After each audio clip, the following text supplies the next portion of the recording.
Ok. Sí, quédense acá. Sí.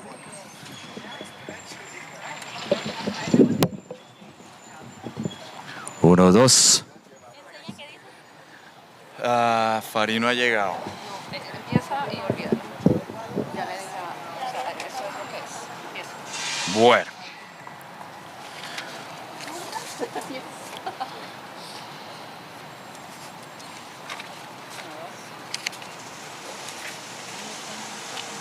La carita. Ah, sí, ahí está acá. Eso, Margarita. Es la primera acción de Margarita. Muy bien, Margarita. Eso, Margarita. Ok. Bueno. Ok, ¿listos? Bueno, empecemos con una porrita ahí para... Bueno, aquí estamos y no nos vamos. Aquí estamos y no nos vamos. Aquí estamos y no nos vamos. Así es.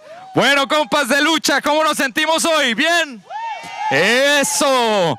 Bueno, pues es una alegría para mí estar con ustedes. Mi nombre es Isaías Guerrero y hago parte de la red Popular Democracy. Y estamos aquí con un grupo espectacular de líderes y lideresas que viven en Washington, D.C., en Maryland, en Virginia y que organizan en este lugar. Y básicamente cada día pelean para que ustedes y sus familias tengan una mejor vida. Y por eso estamos aquí hoy, porque sabemos que esta administración quiere quitarnos esa mejor vida, pero nosotros como comunidad inmigrante no nos vamos a dejar y vamos a organizar hasta que cada uno de nosotras y de nosotros tengamos una mejor vida. ¿Sí o no? Sí. Eso. All right, everybody. So it's my honor to open this space that we've created as community. We've come together as immigrants, allies, organizers, and residents of DC, and artists to launch this beautiful set of murals that we're going to talk a little bit about around what's our message for Washington, D.C., and what's our message for democracy, as today it's being attacked. But we, as organizers, will not let that happen.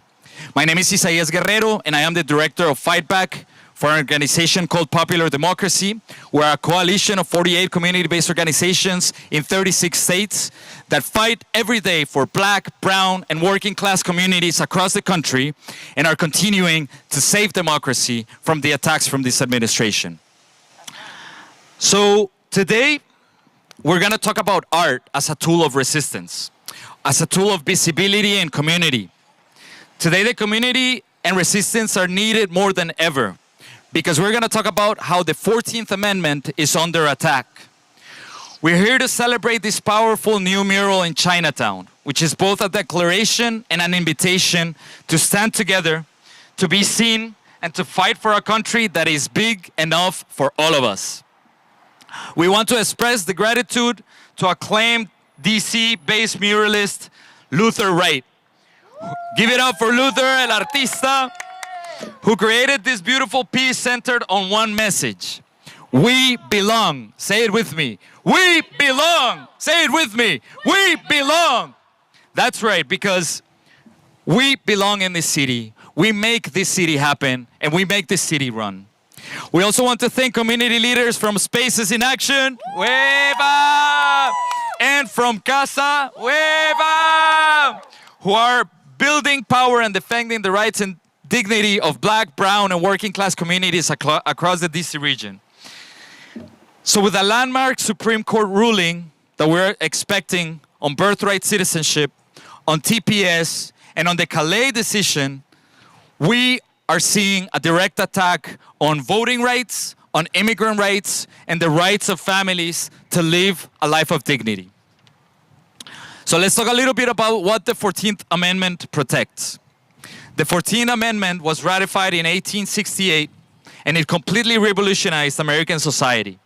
It opened the door for dignity, freedom, and equality for everybody, not just the rich and the white man.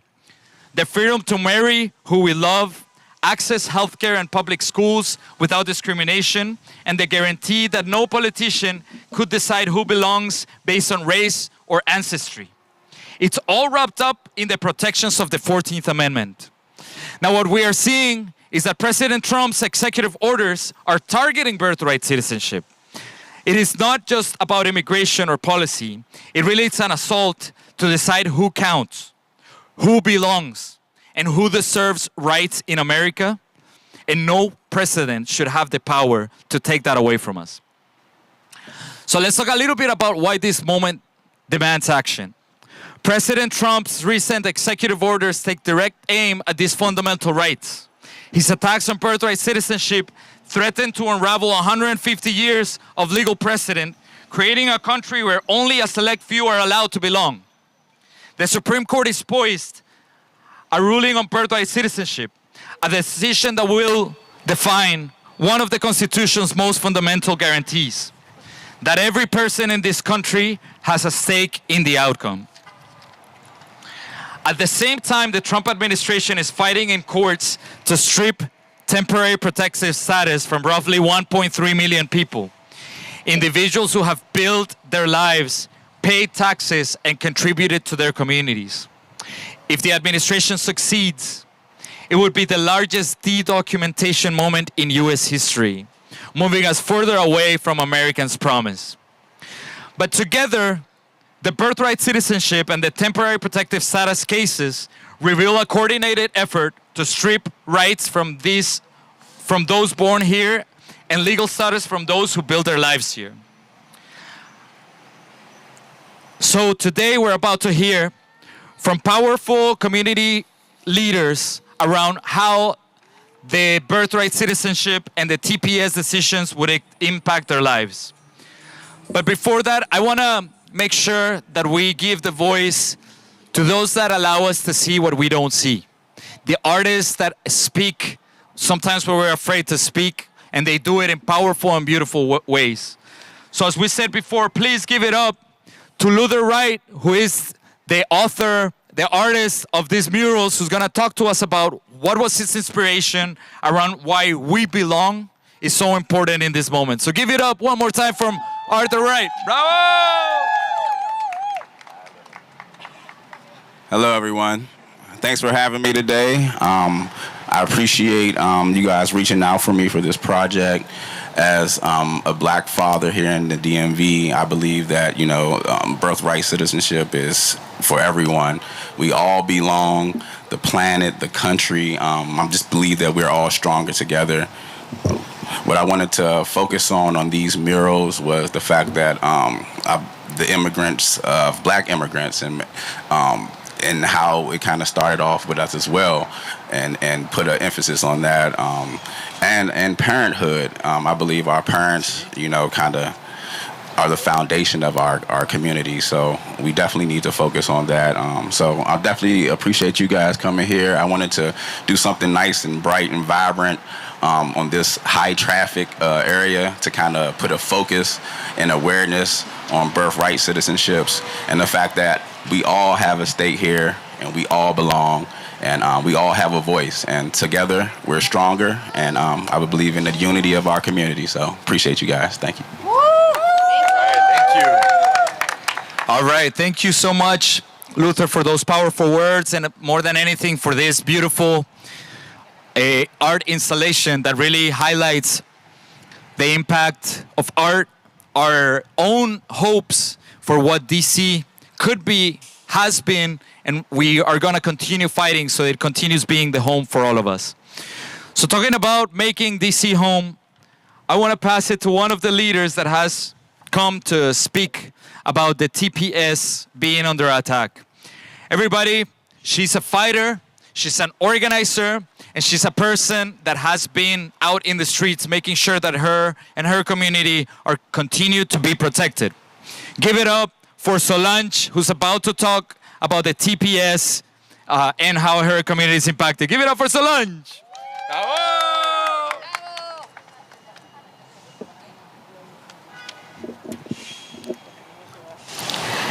My name is Solange, a proud immigrant from Cameroon and a member of We Are CASA. Yeah, I came into United States 3 years ago, and I was fortunate to be part of the TPS that was terminated.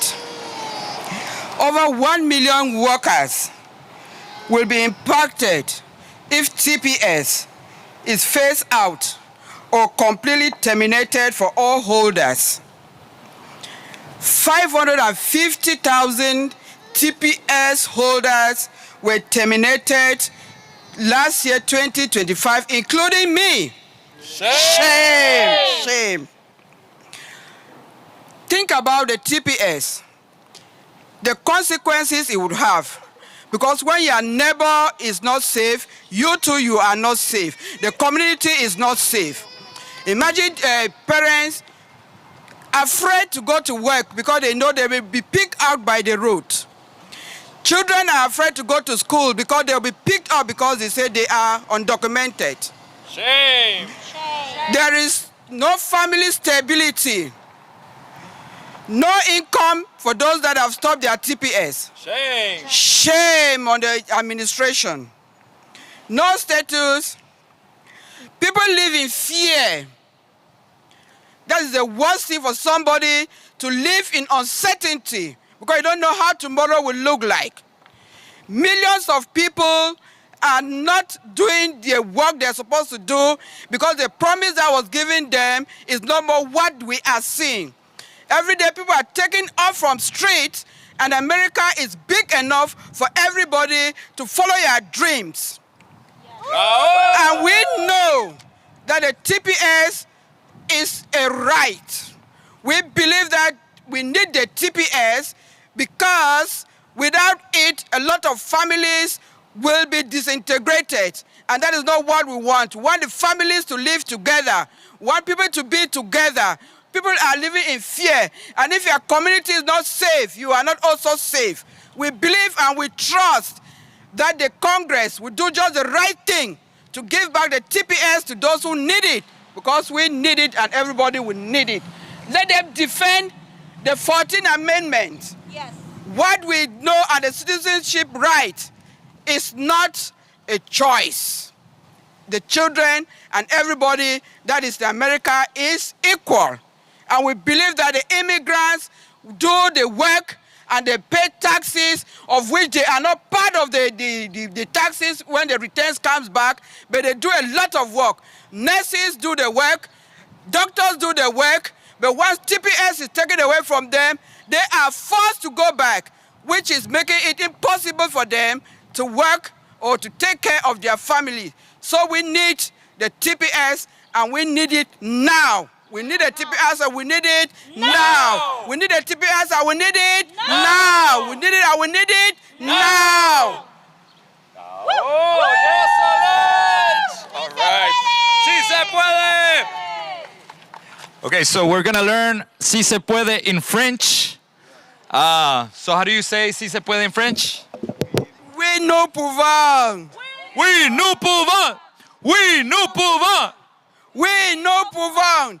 We nous pouvons. Yes, we can. Yes, we can. Yes, we can. Yes, we can. Yes, we can. Epa! All right, so as Solange said, TPS is directly under attack. 1.3 million people could lose status at any time. And these are countries that are going through civil war, that are right now asking for refugee status, that would literally go back to their deaths. And this administration is actively trying to take away protection from communities, from families, taking away also a value that is fundamental to this country. That is, this is a country that has been built, that has been led, and continues to be run by immigrants. So we are not gonna let that happen, and we're gonna continue fighting so that when TPS is under attack, what do? Stand up, fight back. When TPS is under attack, what do? Stand up, fight back. What do? What do? That's right, y'all. All right, so now we're gonna hear from someone that has also been fighting in this country for a better life for her community. She's part of CASA, and she herself represents the voices of mothers that are truly afraid of what could happen at the Supreme Court if the birthright citizenship decision actually is taken away and goes on a negative ruling. So give it up for Pilar Correa from Colombia, yeah, who's gonna be talking to us about why she came from Colombia and how her community would be impacted if the Supreme Court decides a negative decision on the birthright citizenship rule. Si quieres ir parando cada dos frases para yo traducir. Ok. Hola, buenas tardes. Buenas tardes. Buenas tardes. Mi nombre es Pilar Correa. Ya el compañero lo dijo, vengo de Colombia, Cali, Colombia. Estoy aquí porque soy una de las mamitas demandantes por la ciudadanía por nacimiento. Ya.